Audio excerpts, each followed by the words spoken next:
Olá, meus queridos amigos, minhas queridas amigas, aqui é o professor Antônio Sávio. Nós estamos em mais uma aula de Direito Constitucional. Nesta aula nós trataremos dos direitos políticos, nós vamos tratar inclusive das formas como esses direitos políticos se exercitam e, eventualmente, quando a pessoa pode ter os seus direitos políticos suspensos. Então, nossa aula de hoje é sobre este tema, fique ligado, são os artigos 14 e 15 da nossa Constituição Federal, ok? Bem, vamos começar então aqui a nossa aula explicando inicialmente o que são esses direitos políticos, ok? Então vamos anotar uma seguinte definição, olha só. Direitos políticos são instrumentos. Instrumentos para quê, Antônio? Instrumentos que a Constituição Federal traz para nós para que exista um exercício, vamos anotar assim, para que haja um exercício da soberania popular. Então, direitos políticos eles servem para exercício de soberania popular. Antônio, mas como assim soberania popular? São os direitos cívicos, são os direitos do cidadão, tá bom? São conhecidos como, olha o nome que eu vou anotar aqui para vocês, ó, são conhecidos como ius civitatis, ou os direitos do cidadão, os direitos da cidadania. Esses ius civitatis, eles se referem ao poder público, meus amigos, eles se referem ao Estado, tá? E o que acontece quando eu tenho esses ius civitatis? Significa que o Estado, ele autoriza o cidadão ativo, ok? A participar na formação ou no exercício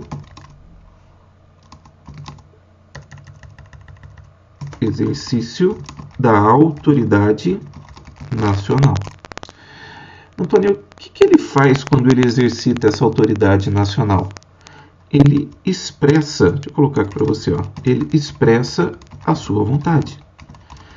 Antônio, mas como que ele expressa a sua vontade? Ainda não entendi. Ué, ele pode ser eleitor ou candidato.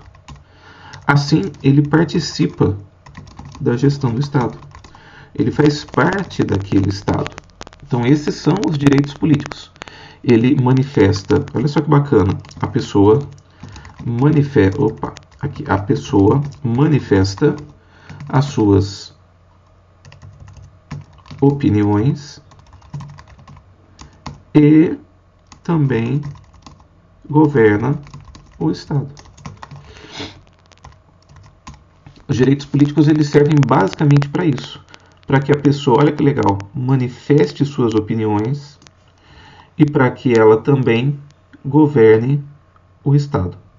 Antônio, então, quando eu sou cidadão no Estado, eu tenho esses poderes todos? Tem, tá? Você tem esses poderes todos. Mas, por obviedade, né, na nossa aula aqui, quando eu dou esse conceito para vocês de direitos políticos, eu estou tratando de direitos políticos dentro daquilo que nós chamamos de regime democrático. Tudo bem? Então, deixa eu anotar aqui para você, ó, nós estamos falando, então, necessariamente de regimes democráticos.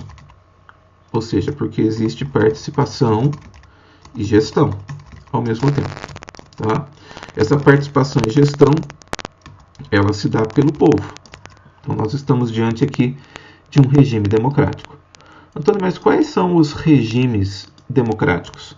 Eu lembro de ter estudado isso em Teoria Geral do Estado, mas já faz tanto tempo, não é? Pois é. Vamos falar um pouquinho, então, sobre esses regimes democráticos. Nós temos a possibilidade da democracia direta. Antônio, mas essa democracia direta naquela democracia grega, etc. Sim, ela já existiu. Tá? Então, na democracia direta, o povo em si exerce o poder. Ponto. Tá? O povo em si exerce o poder. Existem representantes? Não. Sem representação. Ou seja, o próprio povo exerce o poder. As próprias pessoas levantam as mãos, tomam decisões. Todos os cidadãos são capazes de tomar decisões dentro do Estado.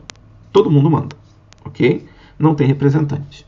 Todo mundo diretamente escolhe os rumos. É como se todos nós cidadãos brasileiros, por exemplo, pudéssemos ir a uma Câmara de Vereadores e naquele dia todos nós nos transformássemos em vereadores e pudéssemos votar como os vereadores votam, pelo simples fato de nós sermos cidadãos, ok? Na democracia grega era assim, todos que fossem cidadãos, eles poderiam ditar os rumos daquela sociedade. Mas, por obviedade, vocês sabem que as pessoas que eram consideradas cidadãs na Grécia Antiga eram pouquíssimas, né? Eram pouquíssimas dentro da sociedade. As mulheres, por exemplo, não participavam da democracia grega e existia também um número considerável de escravos na sociedade grega. Por isso que dizem que a democracia ela abrangia, ela alcançava uma fração, uma parcela muito pequena dos gregos, ok? Vamos falar aqui agora da democracia representativa. Aí é o contrário da democracia direta. Na democracia representativa, meus amigos, o povo, olha que legal, o povo que é soberano, elege os seus representantes. E estes recebem, deixa eu só tirar aqui esse errinho, pronto. O povo, que é soberano, elege os seus representantes. E os representantes, estes, recebem poderes para governar o Estado. Então, na democracia representativa, nós necessariamente escolhemos os representantes. Mas existe também a chamada democracia semi-direta ou participativa. Antônio, o que é essa democracia semidireta ou participativa? É um sistema híbrido. Antônio, como assim um sistema híbrido? Ele mistura os dois sistemas ali de cima. Quando ele mistura os dois sistemas, existem momentos em que o povo exerce diretamente a democracia, existem momentos em que os representantes exercem diretamente a democracia. Esse sistema ele foi escolhido pela Constituição Federal de 88. Ele foi escolhido pela nossa Constituição Federal. Tudo bem? Onde que nós encontramos isso, Antônio? Nós encontramos isso lá nos artigos 1º da Constituição, no seu parágrafo único.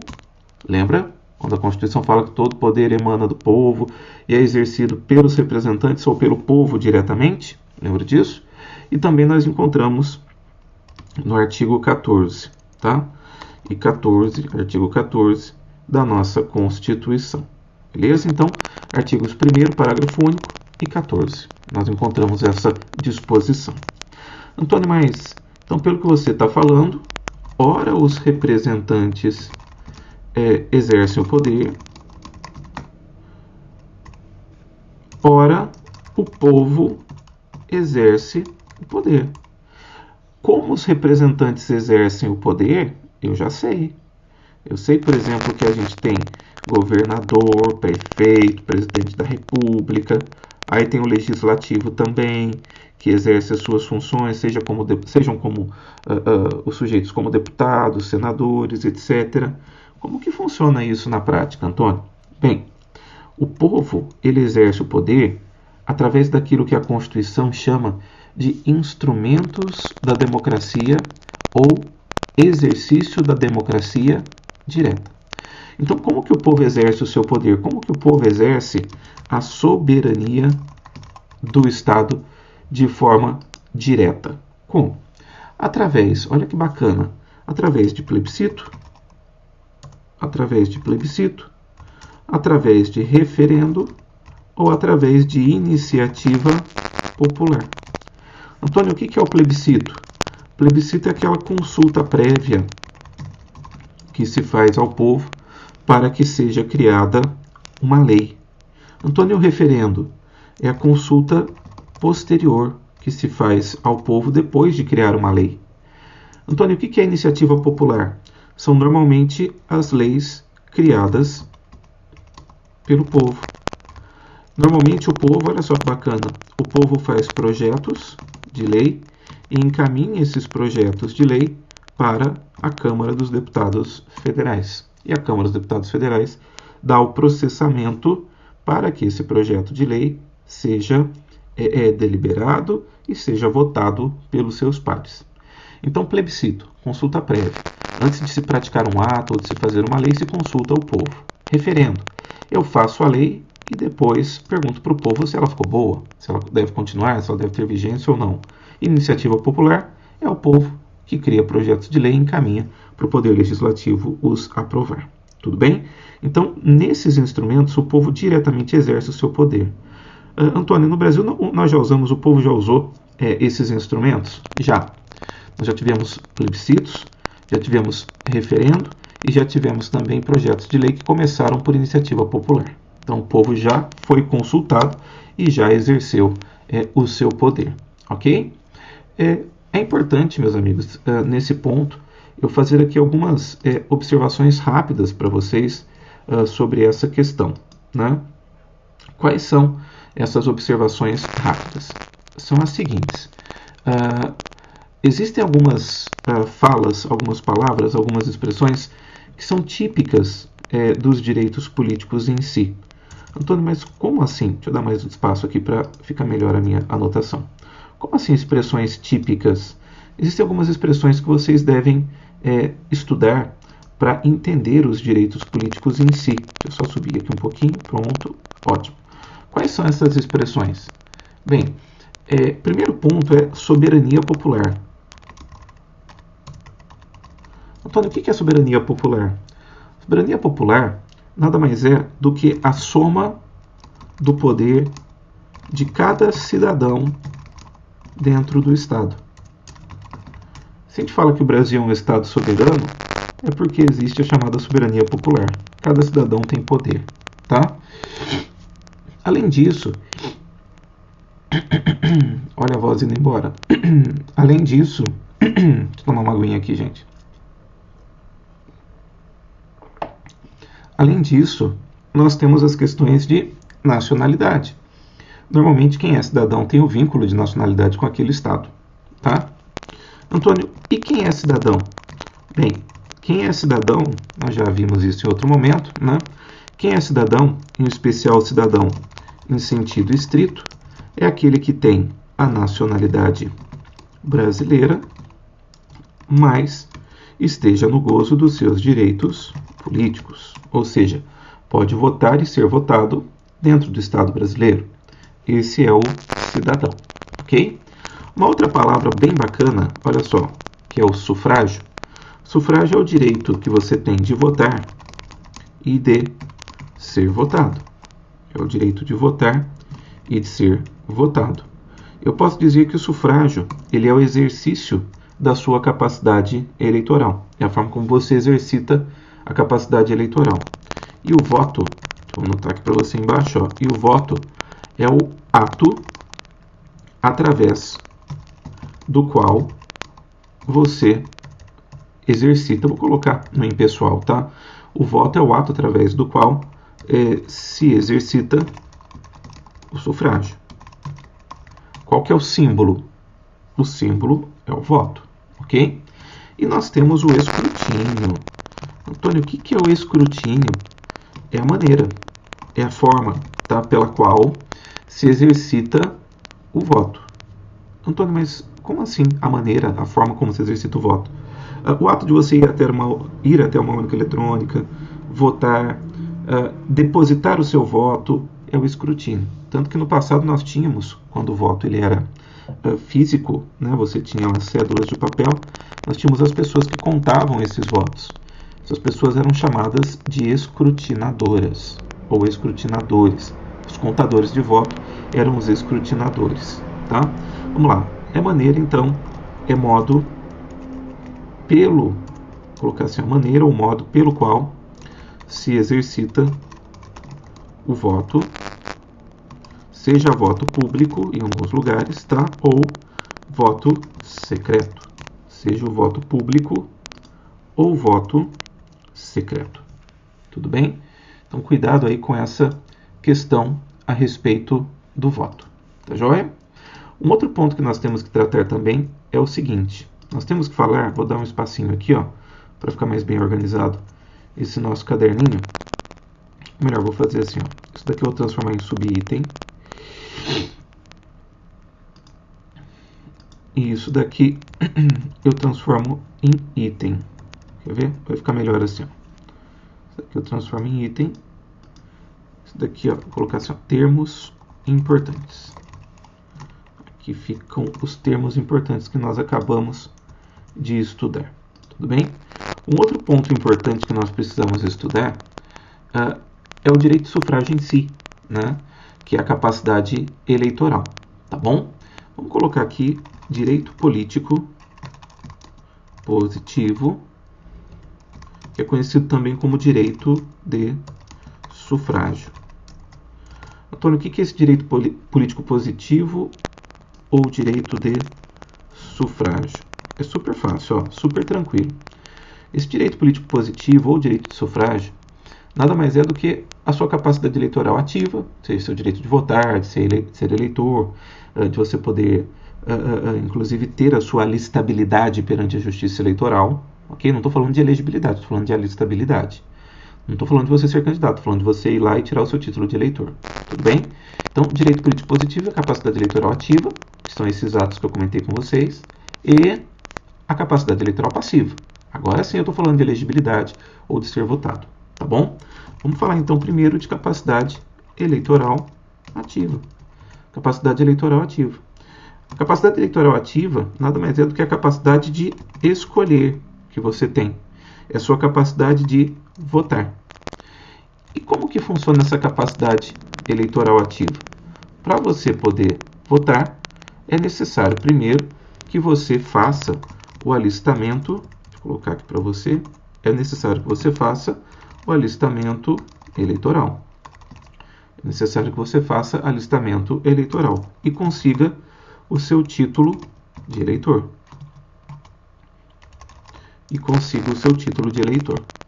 Além disso, a nossa Constituição Federal, meus amigos, ela prevê, e minhas amigas, né?